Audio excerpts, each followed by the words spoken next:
Okay. तो आज हम पढ़ेंगे बच्चों कि कल जो हमने चैप्टर का पहला पार्ट पढ़ा, इक्वालिटी को हमने डिफ़ाइन किया। फिर मैंने आपको बोला था कि अब हम पढ़ेंगे स्टोरी कि जैसे इक्वालिटी जो हमारी कॉन्स्टिट्यूशन में दी गई है, क्या वो इन प्रैक्टिकल एग्जिस्ट करती है इन आवर सोसाइटीज़। तो अब हम उसके लिए मैंने बोला था कि हमारी जो बुक है ना, उसमें 3 स्टोरीज़ के बारे में दिया गया है।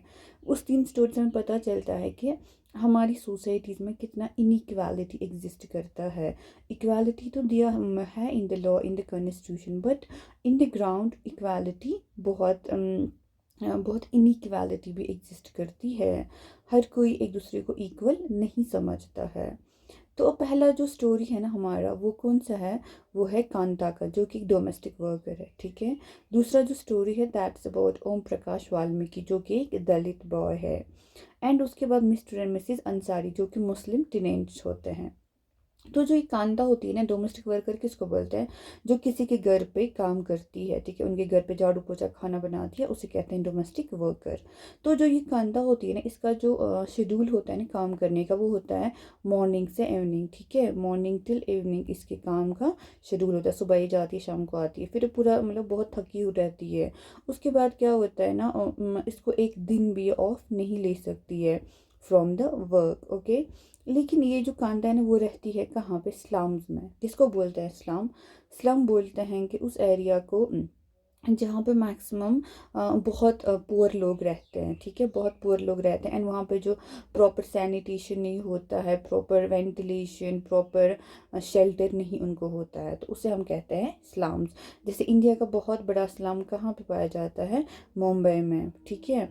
तो you can find slums in India and you can see क्या जो लोग हैं ना, वो उनका जो कंडीशन होता है ना इन स्लम्स में, वो बहुत ख़राब होता है। मतलब बहुत ख़राब तरीके से लोग रहते हैं इन द स्लम्स। तो अब क्या होता है ना, एक तो इस्लाम्स में रहती है। एंड अब इसकी एक दिन क्या होता है, इसकी बेटी बीमार होती है। एंड इसको लेना होता है उसको कहाँ पे? डॉक्टर के पास, ठीक है। तो जो इंडिया का बहुत बड़ा स्लम माना जाता है ना मुंबई में, और उसका नाम है धारवी। क्या है? धारवी एक बहुत बड़ा स्लम एरिया है इंडिया में, और वो कहाँ पे है? मुंबई में, ठीक है। मुंबई में है स्लम एरिया धारवी। तो जो कांता है ना, अब उसकी बेटी क्या होती है? बीमार होती है, और उसके लिए उसको एडवांस चाहिए, एडवांस का पेमेंट चाहिए होता है अपने एम्प्लॉयर से, जहाँ पे वो काम करती है। तो बोलता है कि मुझे, वो उसे बोलती है कि जी मुझे अपनी बेटी को डॉक्टर के पास लेना है, वो बीमार है, तो आप मुझे कुछ एडवांस चाहिए, पेमेंट सैलरी में कुछ एडवांस चाहिए। तो बेचारी वो शाम को आती है थकी हारी, फिर उसको पूरा हॉस्पिटल जाना पड़ता है, एक लंबी लाइन में खड़ा रहना पड़ता है, वेट करना पड़ता है, ताकि उसकी जो डॉक्टर, ये जो बेटी है, उसको क्या हो जाए? इलाज हो जाए, ठीक है, उसको कंसल्टेशन मिले। तो उसकी जो उसकी बेटी है, उसको क्या मिले? Proper consultation. तो वो पूरा एक लाइन में वो क्या करती है? वेट करती है for the consultation of doctor.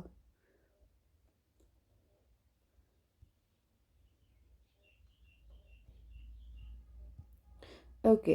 अब जो स्लम है, अब जो इसका एरिया होता है ना, जो इस स्लम्स में रहती है, तो वहाँ पे क्या दिक्कत होता है? इनके जो उसके जो होता है ना हाउस, उसके जो पीछे है ना, एक ड्रेन होती है। क्या होती है? ड्रेन होती है इनकी इस स्लम एरिया की। या इनका जो मकान छोटा सा, वो टेंट टाइप होता है, या छोटा सा जो इन्होंने बनाया होता है, वो शेल्टर उसको रखा है। तो उसके पीछे एक ड्रेन क्या होती है? पास होती है। इसके पीछे से एक ड्रेन चल रही होती है, एक ड्रेन होती है। जो ड्रेन में क्या होता है, मतलब जिसमें सारा वो गंदगी वगैरह, जो भी हमारे घरों से गंदा पानी निकलता है, वहाँ से वो निकलता है, ठीक है, वो ड्रेन होता है। तो अब इससे आपको क्या समझ आया कि जो जो कांता का जो एरिया है ना, जिस घर में है ना, ना वहाँ पे सैनिटेशन है और ना पे क्लीनलीनेस है, बिकॉज वहाँ पे ड्रेन है, तो बहुत सारे मच्छर वच्छर भी आते होंगे, ठीक है। तो उसकी वजह से क्या होता है ना, उसकी जो बेटी है ना, अक्सर बीमार हो जाती है, उसको फीवर रहता है बिकॉज उस वहाँ पे क्या है? अनहाइजीनिक सराउंडिंग्स हैं। यानी कि जो सराउंडिंग्स है ना, वो क्लीन नहीं है, वो क्लीन नहीं है, वो अनहाइजीनिक है। अब शांता को इसी मतलब ऐसे सराउंडिंग्स में जो बंदा रहता है, तो वो क्या चाहेगा? उसको क्या नीड है? उसको नीड है क्लीन वाटर की, ठीक है, उसको प्रॉपर सैनिटेशन की ज़रूरत, और उसको एक अच्छे घर की घर की ज़रूरत है। तो ये जो है ना, ये कांता की डिमांड है। क्या है? मतलब कांता की ये नीड है। क्या है कांता की ये उसको अभी नीड है, ताकि उसकी जो बेबी है, जो उसकी बेटी है, वो भी अच्छे से रहे एंड उसको खुद भी वो अच्छे से रह पाए, उनका मतलब हाइजीनिक कंडीशंस में रहे वो। तो ये अभी कांता की नीड्स है। तो वो कांता अब सोचती है कि मैं अब वोट करूँगी, किसको वोट करूँगी, क्योंकि इंडिया में राइट टू वोट है।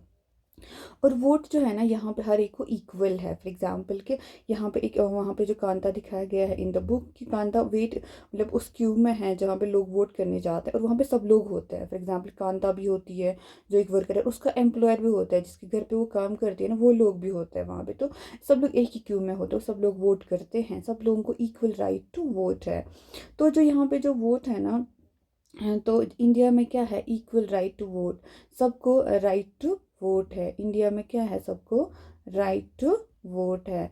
एंड इस राइट टू वोट को हम बोलते हैं यूनिवर्सल अडल्ट फ्रेंचाइज। क्या बोलते हैं, यूनिवर्सल अडल्ट फ्रेंचाइज। तो इंडिया में क्या है, सबको वोट करने का राइट मिला गया, इर्रेस्पेक्टिव कि तुम कितने अमीर हो, गरीब हो, कहाँ से आए हो, कोई मैटर नहीं करता है। तुम सिटीजन ऑफ इंडिया हो, तुमको तुम्हारी एज 18+ है, कितनी एज है, 18 ईयर्स के ऊपर हो तुम, तो फिर तुम वोट कर सकते हो। तो जो भी इंसान इंडिया में, जो भी सिटीजन ऑफ द इंडिया है, जो जिसका एज 18+ है, irrespective of the gender, social background, education background, any background, तो उसको राइट टू वोट है। इसको हम बोलते हैं यूनिवर्सल अडल्ट फ्रेंचाइज। तो अब वो सोचती है कि अब उसको वोट करने जाना है, ठीक है, वोटिंग उसके एरिया में हो रही है, तो अब वो वोट करने जा रही है। एंड उसका जो नीड है ना, उस हिसाब से वो उस पार्टी को क्या करेगी, वोट करेगी जिसने बोला है कि हम तुम्हारे एरिया में पाइप वाटर लाएंगे, ठीक है। यानी कि उनको जो ड्रिंकिंग वाटर है ना, वो उसको क्लीन मिलेगा। जिस तरह पाइप्स होते हैं ना, वाटर पाइप्स की वजह से हमारे यहाँ क्या आता है, क्लीन ड्रिंकिंग वाटर आता है, ठीक है, फिल्टर्ड ड्रिंकिंग वाटर आता है फ्रॉम द पाइप्स।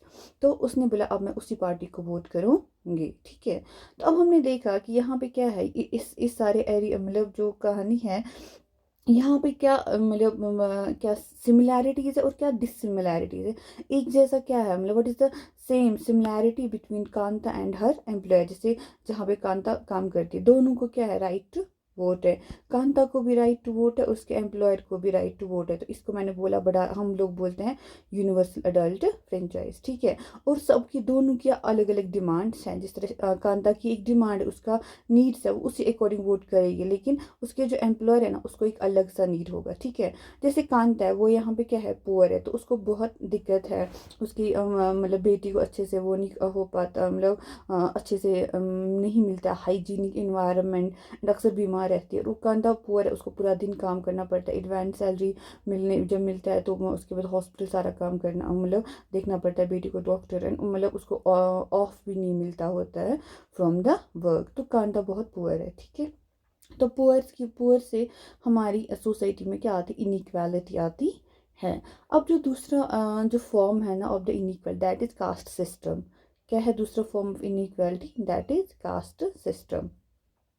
तो कास्ट सिस्टम में क्या है ना, जो मैंने आपको पहले ही समझाया था कि कास्ट सिस्टम कैसे इंडिया में ड्यू टू द ऑक्यूपेशन आया कि एक पर्टिकुलर कम्युनिटी को बोला तुमको लाइफ टाइम यही काम करना है, तुम्हारे बच्चों को भी यही काम करना है, आप लोग यहाँ से ना निकल सकते हो ना कुछ सीख सकते हो, आप लोगों को यही काम करना है, यही सब कुछ सीखना है।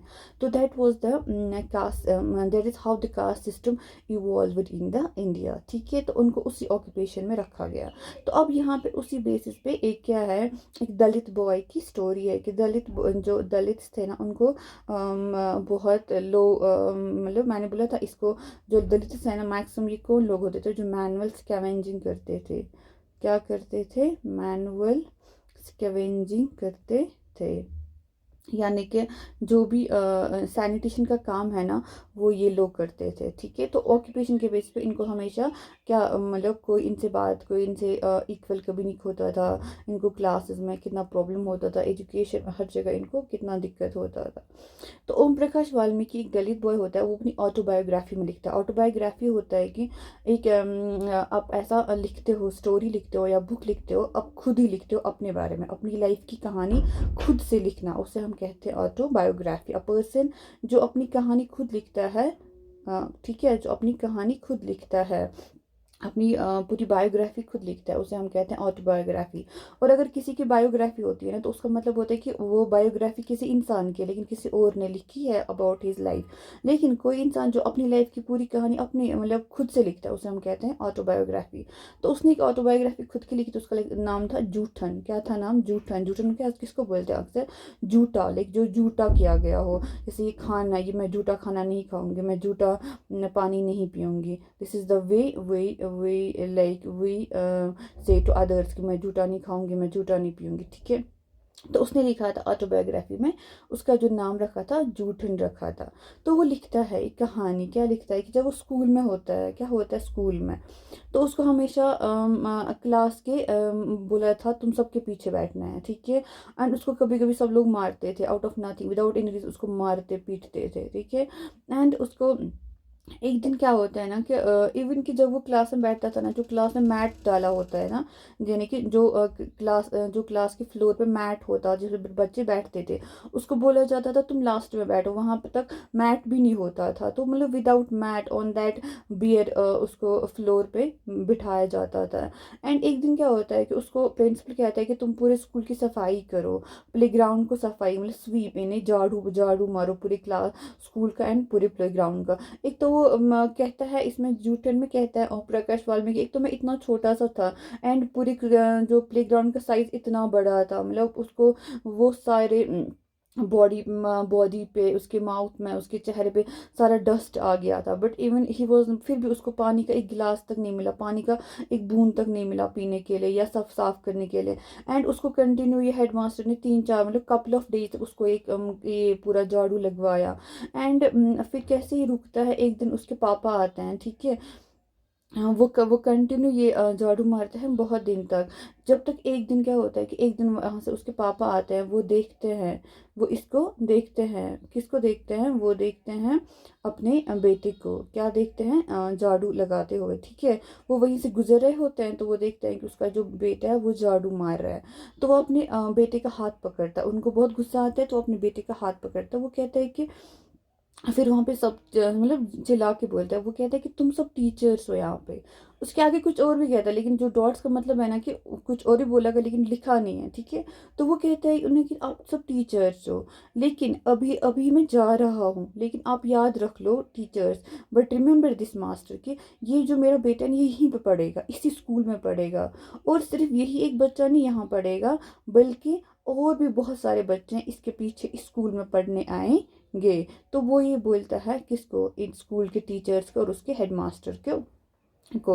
तो इससे हमने देखा कि जो ये ओम प्रकाश वाल्मीकि होता है ना, तो उसको किस बेसिस पे होता है ये इतना, उसको स्कूल में इतना मतलब ऐसा बिहेवियर क्यों मिलता है फ्रॉम द क्लासमेट से, from the school teachers, from the school ये हेडमास्टर्स, क्यों? जस्ट बिकॉज वो एक दलित कम्युनिटी से, एक कास्ट है, दलित कास्ट से वो है। जस्ट बिकॉज वो एक दलित है, उसकी वजह से उस पर क्या मिलता है? उसको बहुत ज़्यादा क्या कैसा बिहेवियर मिलता है? उसको बहुत ज़्यादा डिस्क्रिमिनेशन होता है उसके साथ, ठीक है, इन द क्लास। तो ये एक पथेटिक है कि जिस एक इंसान कहीं पे किसी कास्ट से आया है, तो उसको क्या करना है? उसको खुद से दूर रखना है, उससे अच्छे से बात नहीं करना, उसको खुद के इक्वल नहीं समझना है, ठीक है। तो इसे कहते हैं एक और inequality that's prevailing in the India. अब है तीसरी कहानी। तीसरी कहानी में क्या है कि एक कपल होता है, मिस्टर एंड मिसेस अंसारी, ठीक है। उनको एक सिटी में वो सिटी जाते हैं, उनको एक अपार्टमेंट का नीड होता है। और उनका जो वहाँ पे प्रॉपर्टी डीलर्स होते हैं सिटीज में, होते हैं ना ब्रोकर्स वगैरह, जो हमें ले जाते हैं अपार्टमेंट्स दिखाने, मतलब अपार्टमेंट्स दिखाते हैं हमको। तो वो उसको ले जाते हैं 2-3 जगह। तो वहाँ पे एक जो लैंड लेडी होती है, तो वो उसे कहती है कि जो ही वो उनके नाम सुनती है मिस्टर मिस अंसारी, वो बोलती है कि हम लोग नॉन वेजिटेरियन रेसिडेंट्स को नहीं रखते, यानी कि जो जो जो नॉन वेजिटेरियन खाना भी खाते हैं और वेजिटेरियन फूड भी खाते हैं, हम उनको नहीं रखते हैं, ठीक है। तो नॉन वेजिटेरियन आपको पता होता है क्या होता है, मटन चिकन वगैरह ये सब नॉन वेजिटेरियन फूड माना जाता है, ठीक है। तो उन्होंने ऐसा बोला।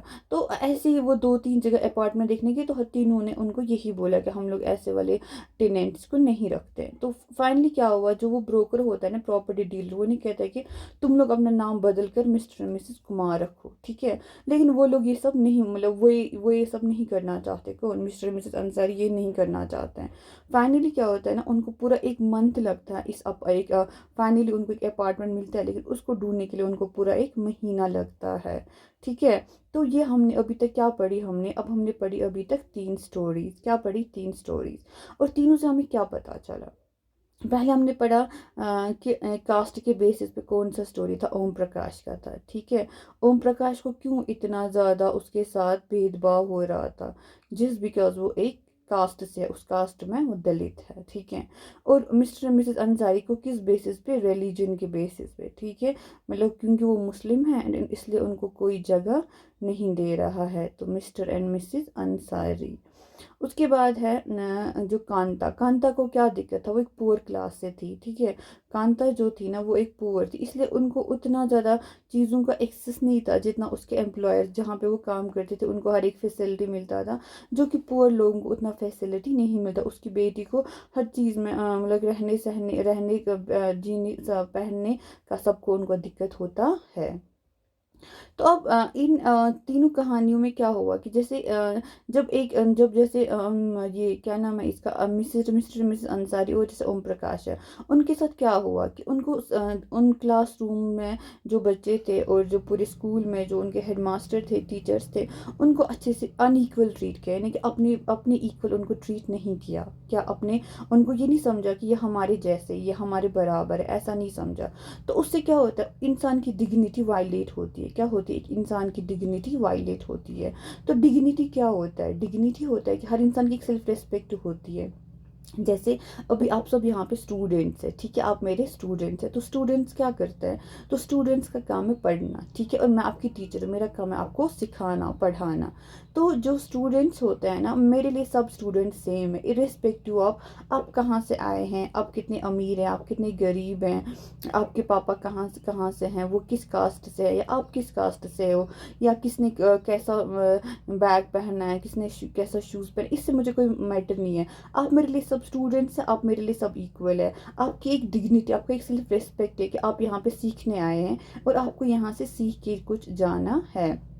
तो मैं आपको इस बेसिस पे नहीं बता सकती कि नहीं आप चले, ये बच्चा नहीं पढ़ेगा मेरी क्लास में, आप निकल जाओ, नहीं, आप सब मेरे लिए इक्वल है। आप सब मेरे लिए आपकी एक डिग्निटी है एज ए स्टूडेंट कि आप एक लर्नर्स हैं, एंड मेरा एज अ टीचर ये है कि मैं आपको सिखाऊंगी, पढ़ाऊंगी, so that you can understand the things. तो ये आपकी डिग्निटी होती है, एंड आपसे कोई डिग्निटी छीन नहीं सकता। जैसे आप स्टूडेंट हैं, आपको कोई नहीं बोल सकता है जाके आप स्कूल का झाड़ू लगाओ, जाके आप स्कूल की क्लीनेस करो, नहीं, आपको कोई नहीं ऐसा कह सकता है, क्योंकि उसके लिए भी अलग अलग लोग रखे गए हैं जो वो काम करने को रेडी है, जो अपनी मर्जी से आए हैं वो काम करने के लिए, ठीक है, जिसके लिए उनको एक सैलरी भी मिलता है। और आप यहाँ पे स्टूडेंट है जिसका काम है सीखना, पढ़ना यहाँ पे, इसलिए आपको यहाँ से कोई और काम नहीं कोई करवा सकता, ये आपका राइट है, ठीक है। ये आपकी डिग्निटी है, इस पे कोई आपको नहीं बोलना चाहिए कि नहीं आप स्कूल आए, निकलो यहाँ से आप, आपको कोई और काम पे लगाएगा, आप कोई और इंसान कोई काम पे नहीं लगा सकता। तो वैसे एक ओम प्रकाश था, वो क्या था, एक स्टूडेंट था, उसकी भी एक डिग्निटी थी, लेकिन जो सब ने बाकी बच्चों की जैसे थी वैसे उसको भी थी, लेकिन उसको वो डिनाई की गई, डिनाई होता है, उसको वो डिग्निटी नहीं दी गई, ओके। अंसारीज को उनकी उनकी सेल्फ रेस्पेक्ट की बात है कि उनको उसने बोला कि नहीं, मतलब अगर अगर हम मुस्लिम से, हम मुस्लिम की तरह ही बोलेंगे, हमारा जो भी नाम है वट एवर वी आर, हमको उसी एस्पेक्ट में लोगों को एक्सेप्ट करना पड़ेगा। हम किसी के लिए अपने आप को चेंज नहीं करेंगे, हम जो है हम वही से उसी रास्ते पे चलकर अपना ये काम हो जा, मतलब करवाएंगे, या काम जो भी हमको नीड है वो उसी तरीके से में पूरा होना चाहिए, ओके। सो दोनों को क्या, दोनों को same respect and same dignity J both deserve, ठीक है। जिस तरह आप सब क्लास के जो स्टूडेंट्स हैं ना, you deserve the same treatment from a teacher, from a school, from a principal, वैसे ही उनको भी एक सेम डिग्निटी, सेम रिस्पेक्ट का ये हो मिलना चाहिए, सब लोग डिजर्व करते हैं। तो अब जो अभी हमने देखा कि जो इंडियन सोसाइटी है यहाँ पे क्या इनइक्वालिटीज़ बहुत एग्जिस्ट करती है। हमने देखा इवन कि इंडियन कॉन्स्टिट्यूशन में जो इक्वालिटी के बारे में बोला गया है, जो इक्वालिटी है ना इन द इंडियन कॉन्स्टिट्यूशन, वहाँ पे क्या बोला गया है, जो हमारा कॉन्स्टिट्यूशन, जो मैंने बोला हमारा जो supreme law of the land है, जो जो कॉन्स्टिट्यूशन है ना, उसको पूरी कंट्री के लोग, पूरी कंट्री के सिटीजन्स ओबे करते हैं।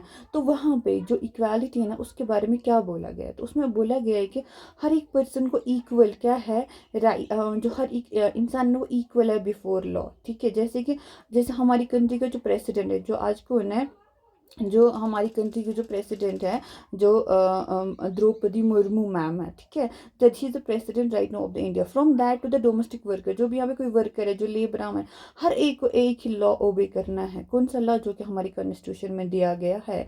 तो यहाँ पे हर कोई लॉ के सामने इक्वल है। Every person is equal before the eyes of law. No person can be discriminate, किसी के साथ हम भेदभाव नहीं कर सकते। किस बेसिस पे? चाहे वो किसी कास्ट से हो, दलित हो, शूद्र हो, वैश्य हो, ब्राह्मण हो, नहीं, रेस पे नहीं कर सकते, वो किस रेस से आया है। ठीक है, रिलीजन पे नहीं कर सकते, बुद्धिज्म, इस्लाम, क्रिश्चियनिटी नहीं कर सकते। जेंडर मेल फीमेल है, या प्लेस ऑफ बर्थ के, वो दिल्ली से आया है तो वो उसको ज़्यादा उस प्लेस दिल्ली से आके जो सिटीजन होगा उसको ज़्यादा क्या मिलेगा, ज़्यादा प्रिविलेज मिलेंगे। तो ऐसा कुछ नहीं है, सब इक्वल है। इन बेस पे किसी को डिस्क्रिमिनेट नहीं किया जाएगा, और हर एक को एक्सेस मिलेगा। क्या मिलेगा? एक्सेस। किस चीज़ का एक्सेस मिलेगा? जैसे पब्लिक प्लेसेस का। किन का मिलेगा? उन्हीं की जो प्लेसेस गवर्नमेंट ने रखी है फॉर द पब्लिक। ठीक है, तो जैसे उसमें प्ले ग्राउंड्स आते हैं, उसमें होटल्स आते हैं, शॉप्स आते हैं, मार्केट्स आते हैं। तो ये सब किसी को डिनाई नहीं कर सकता। फॉर एग्जाम्पल, मार्केट में कोई बंदा जाए, चाहे वो दलित हो, चाहे वो शुद्रा हो, कोई और कास्ट से क्यों ना हो, तो सबको शॉप्स में एंट्री मिलेगी। सब शॉप्स पे जा सकते हैं। हर कोई शॉप्स पे ये शॉपिंग कर सकता है। कोई होटल में, किसी भी होटल में जा सकता है, खा सकता, पी सकता, कोई किसी को डिनाई नहीं कर सकता। और हर कोई जो है ना पब्लिक, जो पब्लिकली अवेलेबल, जैसे गवर्नमेंट ने कहीं पे वेल्स बनवाए, कहीं पे नल लगवाए, रोड्स पे रोड बनवाया, जैसे कोई बाथिंग गार्ड्स बनवाई, यहाँ पे गवर्नमेंट ने 2-4 क्या बनवाए, बाथरूम्स बनवाए। तो वहाँ पे आराम से कोई भी जा सकता है, कोई भी नहा सकता है।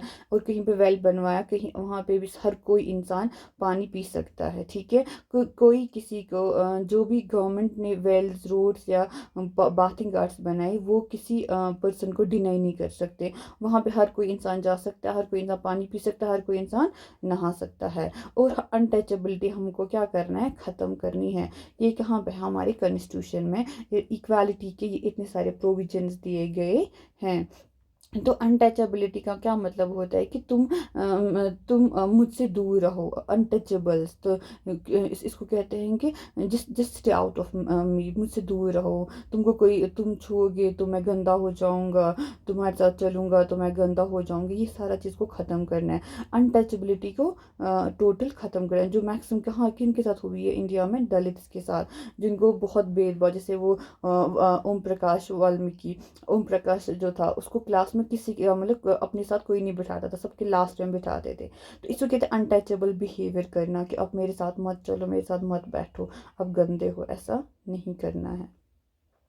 तो जो गवर्नमेंट है ना, वो इक्वालिटी को इम्प्लीमेंट करने के लिए क्या किया है? एक तो मतलब equality guaranteed in the constitution. मैंने आपको भी बताया कि हमारी पहले चैप्टर लेक्चर में भी समझाया मैंने आपको, जो इक्वालिटी है वो हमारी कॉन्स्टिट्यूशन में फंडामेंटल राइट है। ठीक है, guaranteed by the Indian constitution, उसको हमको छीन नहीं सकता कोई, हर इंसान को।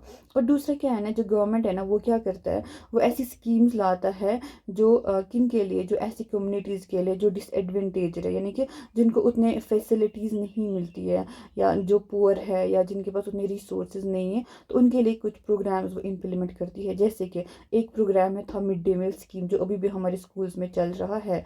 इसको किसने इंट्रोड्यूस किया था? तमिलनाडु ने 2001 में। फिर सुप्रीम कोर्ट ने सबको ऑर्डर किया, सारी गवर्नमेंट, स्टेट गवर्नमेंट्स को बोला कि अपने स्कूल्स में, ये वाला जो गवर्नमेंट स्कूल्स है, वहाँ पे मिड डे मील स्कीम आप इम्प्लीमेंट कीजिए विद इन 6 मंथ्स। ठीक है, तो उसके बाद मिड डे मील स्कीम आज मैक्सिमम स्कूल्स में चलती है, मैक्सिमम गवर्नमेंट स्कूल्स में।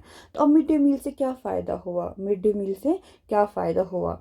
पहला फ़ायदा हुआ कि जो है ना मोर पुअर स्कूल, जो मोर पुअर चिल्ड्रन है ना देवर एनरोल, मतलब बहुत सारे जो पुअर बच्चे थे जो स्कूल नहीं जा पाते थे बिकॉज उनके पास पैसा नहीं होता था या उनके पास स्कूल फ़ी नहीं होता था, यूनिफॉर्म नहीं होता था। तो उनको क्या मिला, एक तो वो हम बच्चों ने बोला कि हमको खाना वाना सब कुछ स्कूल से मिल रहा है तो हम क्यों ना स्कूल जाएं, क्योंकि अब तो स्कूल में यूनिफॉर्म भी मिलता है, खाना भी मिलता है, बुक्स भी मिलते हैं, बस अब हमको सिर्फ जाना है और पढ़ना है, कुछ नहीं करना है। तो बहुत सारे बच्चे एनरोल हुए, तो उसकी वजह से क्या हुआ, अटेंडेंस भी इम्प्रूव हुई। जैसे कि जिस वक्त बच्चे जाते थे स्कूल, फिर वो लंच के लिए निकलते थे, फिर लंच के बाद वो वापस स्कूल नहीं आते थे। लेकिन अब क्या है कि जब सुबह बच्चे पढ़ने स्कूल जाते हैं, फिर पढ़ते हैं, फिर लंच होता है, तो लंच में स्कूल में ही खाना मिल रहा है, फिर उसके बाद कंटिन्यू स्कूलिंग होती है पूरा दिन तक। तो उसकी वजह से क्या होता है, जो उनकी माँ होती है ना वो भी फ्री हो जाती है। अगर जैसे माँ कोई किसी की माँ डोमेस्टिक वर्कर है, कोई लेबर है, वो काम करने जाती है, फिर पूरा दिन उसको भी दिक्कत नहीं होता है कि मुझे बच्चों को फीड करना है या मेरे बच्चों को मुझे खाना देना है, क्योंकि वो अच्छे स्कूल में वो भी अपना काम कर पाती है।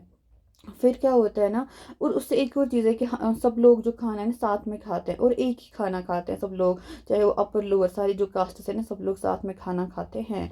एंड कभी बहुत सारी जगहों पे ऐसा भी हुआ है कि दलित वुमेन को उन्होंने क्या कुक रखा है, और जो मतलब उनको एम्प्लॉय किया है, जो क्या बनाती है, जो खाना पकाती हैं। उसकी वजह से भी जो ये अनटचेबिलिटी बिहेवियर है कास्ट में, ये भी क्या ख़त्म हो जाएगा, ख़त्म हो रहा है, या लोगों का जो परसेप्शन है वो बदल रहा है। और एक चीज़ होता है कि हंगर खत्म कम हो जाती है पुअर स्टूडेंट्स की, जो स्कूल आते हैं। और उससे क्या होता है ना कि जब स्टोमक फुल होता है तो पढ़ाई इंसान की अच्छी होती है। जब आप सब सारे स्टूडेंट्स हैं, जब आप खाना खाएंगे, टाइमली ब्रेकफास्ट करेंगे, टाइमली लंच करेंगे, टाइमली डिनर करेंगे, एंड अच्छे से फ्रूट्स खाएंगे, अच्छे से आप पानी पियेंगे, तो उसके बाद क्या होता है, इंसान का जो बॉडी रहता है होता है ना वो हेल्दी रहता है। और हेल्दी माइंड, जब इंसान का हेल्दी बॉडी होगा ना तो हेल्दी ब्रेन भी हो जाता है, हेल्दी माइंड भी। Sound mind lies in sound body, बहुत पुरानी कोट है कि जो साउंड माइंड होता है ना वो हमेशा साउंड बॉडी में ही होता है। तो जब इंसान अपने आप का ख्याल रखता है तो उससे क्या होता है, उससे इंसान ग्रो करता है, उसका दिमाग भी शार्प हो जाता है जब वो हेल्दी होता है। तो हेल्दी रहने के लिए इंसान को अच्छा खाना, हेल्दी खाना पीना होना इंपॉर्टेंट है। जिस तरह करेंटली बहुत सारा जंक फूड बच्चे खाते हैं, उसकी वजह से उनका जो दिमाग, जो माइंड है ना वो भी बहुत इम्पैक्ट करता है, उनका हार्मोनल इम्बैलेंस हो जाता है, जो कि उनकी ग्रोथ के लिए अच्छा नहीं होता है। तो बच्चे आप सब जैसे बच्चे, आप सब बच्चों को भी अपनी इस हेल्थ पे बहुत ध्यान देना चाहिए, खाने पीने पे। आप क्या खा रहे हैं, आपको इस चीज़ का ध्यान होना चाहिए आप क्या खा रहे हैं। एंड उससे क्या होता है ना, जब आप सही चीज़ खाओगे ना तो उससे आपको क्या होगा, आपका ब्रेन भी अच्छे से डेवलप हो जाएगा। अब हमने देखा कि इंडिया में इस तरह इश्यूज़ है इक्वालिटी के, क्या पूरी दुनिया में भी डेमोक्रेसी में ऐसे ऐसे इश्यूज़ हैं। तो वैसे यहाँ पे आपकी बुक में अमेरिका की एग्जांपल है। तो अमेरिका में क्या है ना, एक तो अमेरिकन है यानी कि जिनको वाइट्स बोला जाता है, और वहाँ पे बहुत सारे स्लेव्स रहते हैं। क्योंकि क्या क्या हुआ ना कि बहुत सारे जो अमेरिकन है ना वो खुद को क्या समझते, पुराने ज़माने के बारे मतलब एंशंट में वो खुद को समझते थे क्या, like whites are too superior, they have been from the superior race, वो सुपीरियर रेस से आए हैं। और जो ब्लैक्स है ना वो हमेशा स्लेव्स बन मतलब स्लेव्स हैं, वो हमारे स्लेव्स है, वो मतलब वो अनटचेबल्स है, उनको हमसे दूर रहो, मतलब उनका बहुत वो डिस्क्रिमिनेट होता था। तो क्या होता था फिर जो जो अमेरिकन्स है ना, जो अफ्रीकन अमेरिकन और दूसरे अमेरिकन अमेरिकन वो लोग जो जो क्या हैं, जो वाइट्स हैं, ठीक है।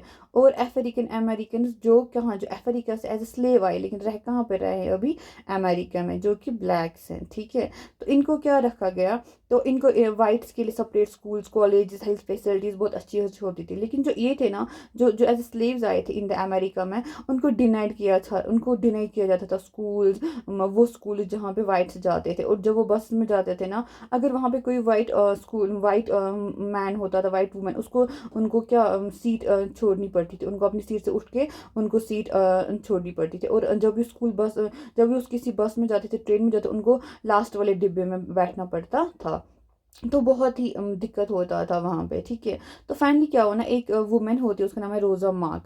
वो क्या करती है ना, वो एक दिन वो बस में बैठी होती है, तो उस वहाँ पे एक अमेरिकन, एक वाइट मैन गाड़ी को बोर्ड करता है। और वो कहती है उसे वो अपना सीट नहीं छोड़ती है उसके लिए, ठीक है। क्योंकि वहाँ पे रूल होता है कि मतलब उन्होंने ये बनाया होता है कि जो भी वाइट गाड़ी में चढ़ेगा और ब्लैक, उसको क्या सीट छोड़ना पड़ेगा। लेकिन वो क्या करती है, वो उसको सीट नहीं छोड़ती है। तो उसकी वजह से क्या होता होता है ना, बहुत ज़्यादा एजिटेशन होता है, प्रोटेस्ट होता है इस पूरे अमेरिका में। तो उसकी वजह से प्रोटेस्ट में क्या चलता है, एक सिविल राइट्स मूवमेंट चलता है। क्या चलता है, एक सिविल राइट्स मूवमेंट। और सिविल राइट्स मूवमेंट में क्या होता है ना, उसके बाद एक एक्ट पास किया जाता है 1964। इस मूवमेंट में लोग बहुत प्रोटेस्ट करते हैं कि इतना ज़्यादा डिस्क्रिमिनेट क्यों है हमारे साथ, इतना ज़्यादा भेदभाव क्यों है, जिस बिकॉज हम लोग वाइट दिखते हैं, आप लोग ब्लैक दिखती है, हम लोग ब्लैक दिखते हैं, आप लोग वाइट दिखते हो, इससे इतना बड़ा डिफरेंस क्यों है हम में। तो जिस एक कलर की वजह से इतना ज़्यादा हमारे साथ क्यों जातियाँ हो रही हैं, हमारे से इतना भेदभाव क्यों है, हमें हमें अच्छे स्कूल्स अच्छे कॉलेजेस का एडमिशन क्यों नहीं है, हमारे बच्चों को क्यों नहीं अच्छी फैसिलिटीज़ मिल रही है जैसे वाइट लोगों को एक सोसाइटी में मिल रही है। तो फिर उसके बाद क्या होता है, बहुत प्रोटेस्ट और एजिटेशन के बाद एक सिविल राइट्स एक्ट पास होता है। वहाँ पे कहा जाता है कि जो भी भेदभाव करेगा ना, किस बेसिस पे, रेस के बेसिस पे, रिलीजन या नेशनल ओरिजिन पे, तो ये सब अलाउड नहीं है। सिविल राइट एक्ट्स में ये सारे भेदभाव को ख़त्म किया जाता है। ठीक है, अगर आपको ये अच्छे से और भी देखना हो ना, you can watch a movie 12 years a slave, एक डॉक्यूमेंट्री मतलब डॉक्यूमेंटेड मूवी है उस ज़माने की, जो जो साउथ अफ्रीकन्स थे ना, जो अफ्रीकन्स थे ना, वो कैसे बेचारे, उनको कैसे स्लेव लिया जाता था अमेरिका में, एंड उनके साथ कितनी जातियाँ होती थी, फिर उनको कैसे जेलों में रखते थे, बहुत ज़्यादा उनको, उनके साथ बहुत अनइक्वल ट्रीटमेंट होता था, उनके साथ बहुत टॉर्चर होता, एक्सटॉर्शन होता था, उनको बहुत ज़्यादा दिक्कत होता था। ठीक है, तो you can have that idea.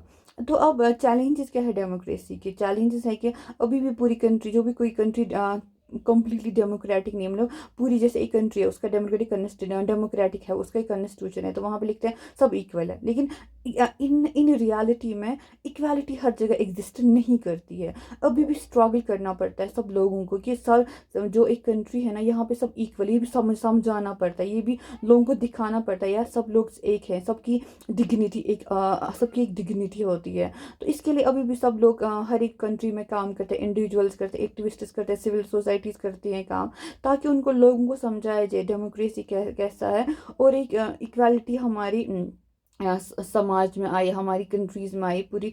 जो जिस कंट्री में डेमोक्रेसी है वहाँ पे इक्वालिटी हो, मतलब पूरे कंट्री में क्या हो, इक्वालिटी हो। ठीक है, तो ये चीज़ अभी हमने ये समझा कि फिर तो मतलब डेमोक्रेसी तो है हमारे पास, कॉन्स्टिट्यूशन में है, कॉन्स्टिट्यूशन में फंडामेंटल राइट्स भी है, उसमें इक्वालिटी भी है, सब कुछ है, लॉ हमको इक्वालिटी दे रहा है। लॉ कहता है कि, कानून कहता है कि सारे लोग इक्वल है, सारे लोगों को साथ अच्छे से पेश आओ, सारे लोगों के साथ इक्वल ट्रीटमेंट करो, कोई आपसे छोटा नहीं, कोई आपसे बड़ा नहीं, सब आप एक जैसे हैं, आप एक दूसरे से अच्छे से रह लीजिए, अच्छे से आप बात कीजिए, एक दूसरे की आप हेल्प कर लीजिए। ये हमें सिखाता है कौन कॉन्स्टिट्यूशन। लेकिन इन प्रैक्टिकल हमने देखा कि इंडिया में भी कितना दिक्कत था, एंड बाकी डेमोक्रेसी जैसे अमेरिकन डेमोक्रेसी में भी जो ब्लैक्स थे उनको भी कितना भेदभाव किया जाता था।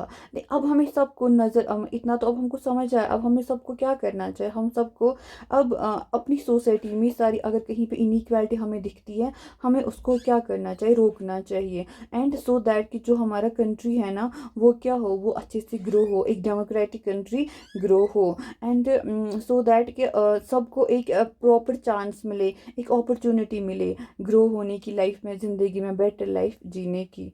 Thank you so much, and that is all for today. तो इससे हमने पूरा जो चैप्टर है ना इक्वालिटी, वो हमने ख़त्म किया। इंशाल्लाह अब नेक्स्ट चैप्टर वी विल, हम लोग नेक्स्ट चैप्टर थोड़ा इससे भी क्या पीपीएम प्रेजेंटेशंस वगैरह से आपको बेटर तरीके से समझाने की कोशिश करेंगे, कुछ एनिमेशंस बनाएंगे, तो maybe it will help you to understand a better thing. Okay, take care.